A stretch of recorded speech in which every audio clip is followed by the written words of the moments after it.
Ladies and gentlemen, we are back for another episode review and recap for She Hulk, Attorney at Law. This is episode 2. If you don't know, go ahead and check out this episode. We've already done a cover for episode 1. It is spoiler discussion, so if you haven't seen the episode yet, make sure you're going to see this episode and then come back to it, check it out. I don't think you're going to be disappointed at this point. So we're just going to get right into it. I got my two co-hosts here. Jedi Mike and Ronan Unchained. What's going on, gentlemen? How y'all Touch your feeling right mama. now? I see smiles all over y'all. Oh man, that was so much fun. Just smiling like a whack. Like the fact I was waiting for that duality of like, all right, she's gonna get work, but it's because of the Hulk side of her, and it's like, what does that say about her character? And I'm like, perfect. Right.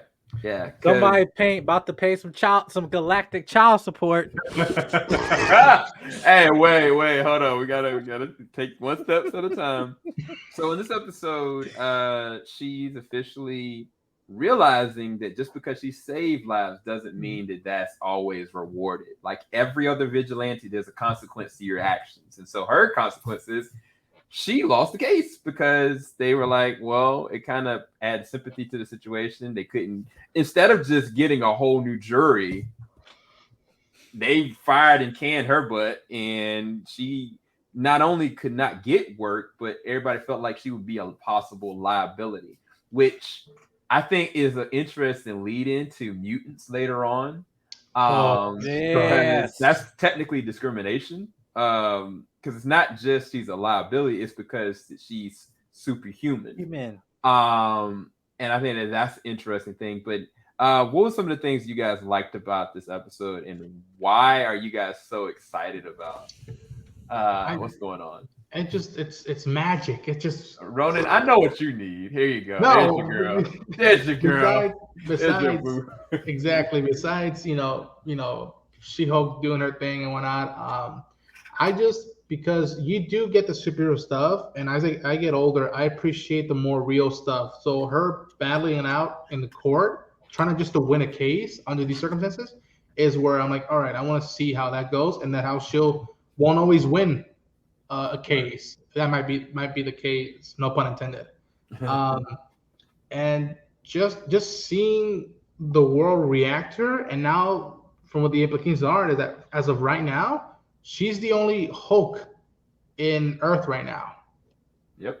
What does that say about dynamics when she will one day need to talk to Bruce about like, yo, I was right, but you had a point. And yeah, and just seeing where they put her up in an office, I'm like, this looks cool, but it's everything she wants because she still wants to be the lawyer, attorney at law, and yet it's not under the conditions that she wanted since going to school. And I appreciate that they keep bringing up the student loan. Yes. Yeah. I'm in it. I'm in it right now. That's to me, I haven't seen that in a superhero bring that up. It's so relatable. It's so relatable, and I appreciate that. A job. And I love even the thing that said attorney for hire instead of attorney at law. Yeah. I think there's a point to what you were saying about how she got what she wanted, but there's a cost, right? Yes. In normal circumstances for women, it's like look more sexy, look like open the button up a little bit more. You're taking that same concept and they're adding two different precedents to it: racial bias and then exploitation. Thank you. And the exploitation and the discrimination is going on at the same time. And it's crazy because lawyers are undercut. You know what I'm saying? Like they're cutthroats. So it's like she's trying to be something that she literally is not going to be able to be. She's going to have to be something completely different. And I think that's going to be very fascinating how that translates to real life, as well as how it's going to translate for where she's got to go. Mike, what about you? What were some of the things you liked about this episode?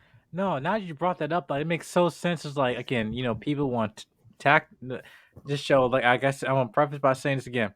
I was very hesitant with this show, and I'm geeking out for 2 episodes, and I'm like, and all the expectation I'm having watching these first 2 episodes, I'm like, wait a minute, what if they do this? And it's like, and I'm just like, wait, it's like if they do this, Like it's gonna change the whole direction of the show. But one thing I say I really like what they did was making is like I said continuity, and actually realizing like you making the Incredible Hulk as like a film that we don't want to talk about. So now it's like that film came out over 12 years ago, right? Right. 12 years ago, right? I was 10 years old when that movie came out, right? And now in the MCU timeline, you have to add 5 years to the blip. That was 17 Right. that was 17 years ago. And then you hear the explanation of Abomination, like, hey, actually, I wasn't trying to destroy they pumped me up with blood. That's why I went on Rampage. And they inject me with this so-called super serum that messed me up in the head. And I was just doing my job. It's like, and you got this guy be a hero. I'm locked up here. It's like, yo, he's right. Right. He's not wrong. Like what he's I'm like, saying. as a 10-year-old, you're like, yeah, he's bad. He's bad. And I'm like, nah, man, I feel sorry for you. Yeah, I get it. Yeah, Thunderbolt Ross was the real villain. He was the one that exploited everybody. Yeah.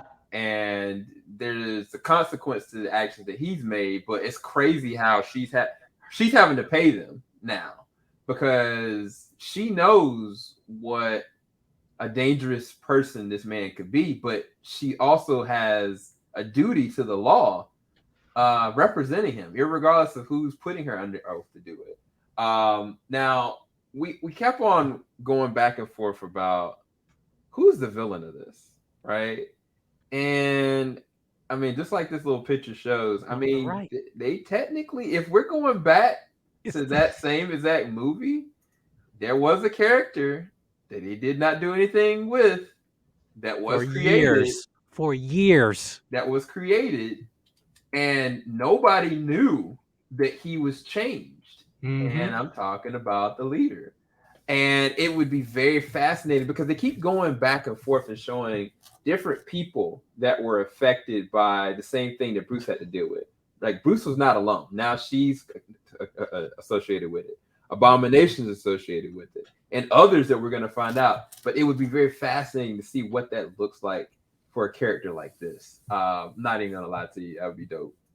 Not even gonna lie. Oh yeah, I mean, if they, like I said, it's like I'm telling you, it's not like these Marvel shills or something like that. It's like no, I'm really been hesitant with this show, and I'm just like, wait a minute, are they gonna do this? I'm like, no way. Like if we can go back all the way up to the first Iron Man with a engineer doctor being yelled by Obadiah Stane, and 10 years later he becomes a helpmate for Mysterio. Everything's off the table, like Right. So it's like nothing's off the table. Now, was it the same actor? I don't know. I mean, even though we saw him in the last Fan 4 stick, but that's not continuity. But I don't know. If they do, that'd be cool. That'd be weird. But again, it's been over 17 years in the MCU timeline. It's like things can change and change. I mean, Samuel Stearns is a very good actor. The last thing I saw him in recently was The Watchmen. And he was, is it Hourglass? Looking Glass. No. Wait. Yes, he was Hourglass. Hourglass.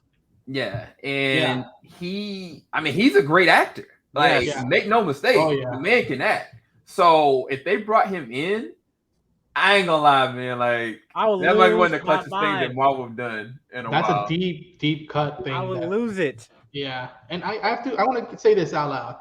I know people for a while, that movie got trashed. To me, yes, it's before what they really know what they were gonna do. But I always liked that movie just because Hulk was a favorite of mine, and I was like, all right, I'll take it. I'll take this movie, and I like the fact that it's sort of what Endgame did with Dark World, where okay, it may not be the strongest thing in the MCU, but there are elements that can help us and that are worth bringing up. For example, you guys brought up about Blonsky's side of like, yo, the U.S. government pumped this stuff into me. I was given a job and they pumped this stuff into me. And when he said that, I was like, that's a good point. But if anybody realizes that after that, he wanted more. Right. And, the guy who would end up becoming the leader, he threatened him, give me more. I want what the Hulk has. Right, so he did. There is precedent for that. Yeah, he was a mad scientist for sure. He was interested and curious, but he was threatened under duress for sure. Yes. He saved all the blood Like, listen, there was a purpose why Hulk destroyed Jennifer's blood in the first episode.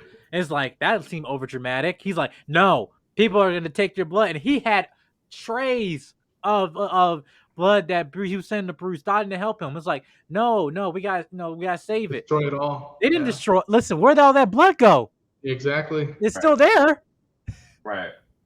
Yeah. So I mean, I think that is the interesting thing, is that if the Incredible Hulk now we're saying is a part of the MCU, everything's fair game, even down to Betty showing up. If they bring back, whoo, my God. Y'all are cracking me up. No, because that's a big part of Hulk's lore.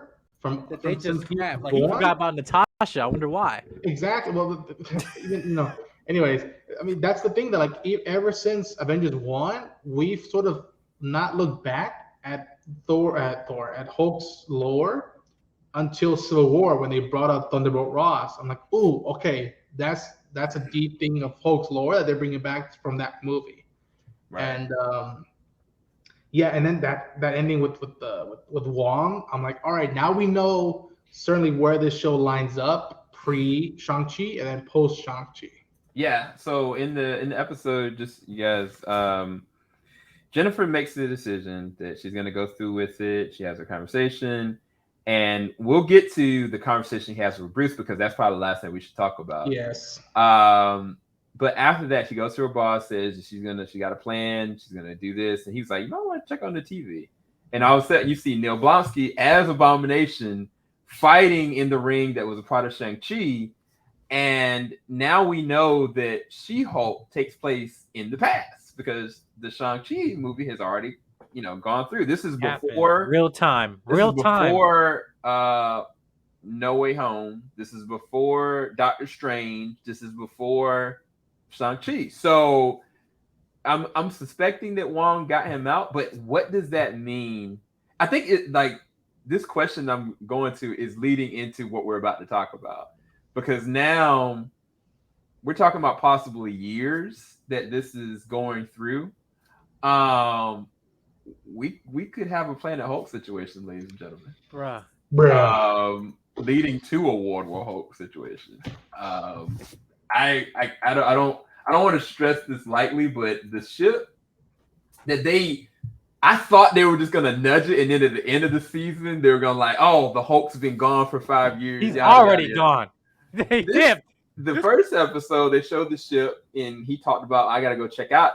The conversation he was having with Jennifer, he was on that freaking ship and dipped. Mm-hmm. So meaning he's going to where we think he's going. And I am for it. I am geeking out about that. I'm not going to lie. I cannot lie. There's still that phase they announced at Comic-Con. There's still projects that they didn't reveal yet. Bunch of ones they did not talk about. I mean, like, who wants to put money down that, like, one of those things, and I have a Hulk logo and be like, we're doing it. We're going to finally do it. I'll do one better, because I'm trying. I want to know the September 10th is 4 weeks away from now. By that time, we are at episode 4, right? If they're releasing one episode at a time, right? Am I correct? As of now, I think, yeah. So yeah. So after episode 4, we don't know what's going. Episode 4 premieres on the week of September 10th, on that following Saturday. So September 8th is episode 4, and then September 10th is D23. Now, what does that mean? What does that mean? What are they hiding? One thing that I'll say that I found was very funny, but it was really heartwarming at the same time, is the fact that the Hulk Bruce kept talking about relationships. He kept on talking about camaraderie and family, and specifically how tight him and Tony were. Meaning that it shows that he's dealing with loneliness, right? Well, I mean, he don't have to be lonely. So I'm saying this could be very fascinating where this goes. Because what they could do, if it was me, so they can kind of, I guess, say that Ragnarok already happened, meaning Planet Hulk part already happened, but Bruce didn't know he had a relationship with somebody. That oh my God. And when he gets there, you know, he's like, "Whoa, I know you." Like, no, yeah, you're my husband, and you're the ruler here. Yada yada yada yada yada. And he's like, "Wait, what?" And I'm pregnant. You're like, "What?" You You know, are the father. and I No. think that would be the approach because that would fast track a lot of it, but get us to where we need to get to. Because then he would see, you know, what she's capable of and everything in between. And I don't know, like But I like We you don't bring even that know. up just because we spend time with Jennifer's side of the family. And they said that, like, yo, this is not the first time we have to deal with a Hulk in the family. And you now kind of realize, I think it was Sam or Mike who said it, that were like, okay, now we kind of get why Bruce isn't that close to his family now. Look what Jennifer has to endure now. right. So look, if all roads leads to this, Hachi I mama. I may lose it. Not gonna lie. Mm-hmm. Not Oh, gonna lie yeah. to y'all. Because by the time, if they do that, let's picture it like this. If by the time things work out the way they should, there will be an established X-Men, there will be an established Fantastic Four, Mm-hmm. possibly a Sentry, possibly a Nova Corps. Like everything will be established to go all 10 rounds. Now, I don't really know, but I'm just saying this could get very interesting. I think, yes, I agree. I think that all depends on legal now with the rights and all that stuff. Because if Marvel's willing to do Secret Wars already, this is not out of the realm of possibility. I think just all a matter about legal, which no pun intended. This show's about legal. Um, but yeah, and I gotta bring this up because we're gonna have to later talk about the implications of what Hulk's doing and all that stuff. But you brought up something about how they're viewing Jennifer now, and how that can be a bad thing now that she is representing heroes with people with enhanced powers. There's a thing that a friend of mine, have been talking about with Miss Marvel about Kamala, and how there's a law that happens with Kamala because she's a kid who has powers. Is that gonna be introduced with She-Hulk because of, and again, I don't want to just say X-Men for the sake of X-Men or mutants, but there's a mutant registration thing that happens in the comics, and how does that pan out with legal stuff? We keep talking about Matt showing up against her versus Blonsky, but now it's just as good a rich time to be like, how can governments handle not just a group of individuals who are enhanced, but now what's the term? I don't know, race, or just a large amount of group of people now having to do this, and it's how's that going to come across? And I like that She-Hulk is bringing that element to it. I appreciate that. Someone who really dug what Miss Marvel did, and I don't even want to think about what. Oh. Yeah, I think the thing about this is what's interesting about, and I didn't really think about this, and we'll talk about it maybe in the next episode, is that if you think back to the core Avengers people, right? Captain America was militarily enhanced, right? The Hulk was a military project enhanced per accident. Mm-hmm. And Thor is literally a god. Everybody else is just human. Nobody is like genetically enhanced except for Spider-Man. And nobody knows anything about Spider-Man at this current time. Yes. So it's interesting now that when you think about it, it's not anybody that's like a mutant or a genetically enhanced person with just random powers. They've all, even down to Ant-Man, it's technology, right? There hasn't been people that have just had powers. Now, of course, you got Wanda. Now you got Spider-Man. Now you're having like people with actual, born ability. So it's going to be fascinating to see what MCU does with that. I think that if they lean into that and make people look at it from that guise, because I think that we've gone through 22 films like this. We've just like, oh, everybody's got powers, everybody's doing this. But no, like there are very few people that actually have powers. that aren't gods, that aren't military put. Like there's actual powers that they were born with. So yeah, no, this is exciting times. It's exciting times. And this is from She-Hulk. That's what's the cool thing is that like we're digging the character, and yet there's so much that this show is gonna spread out through the rest of the MCU, both at a big level or just a ground level. I mean, the idea of just legal stuff is already fascinating because for a while we just thought everyone was cool with heroes and whatnot. It wasn't until Civil War or Winter Soldier, but more Civil War come knocking, be like, "Yo, not all of us are okay with this." In Infinity War, Thunderbolt Secretary Ross was like, "You're not. When we say you go, not then." Now that barrier is broken down, and I wouldn't be surprised if more start building up again after these repercussions. Oh yeah, no, absolutely. But yeah, what do you guys rate this episode? A to F. B plus. I think it's still A- or B+ for me. I think the first episode was just a great pilot, and this was just a good follow-up to that. And just being like, all right, we got the fun elements of She-Hulk. Now we're getting, all right, what does that mean when the cameras are on you and you're up on legal stuff that that will affect more people than just you? Right. So right now I'm pretty good with the show thus far. It's great first 2 episodes. All right, Mike, what about you? I'm geeking out inside. Mike became a whole kid again. I'm like,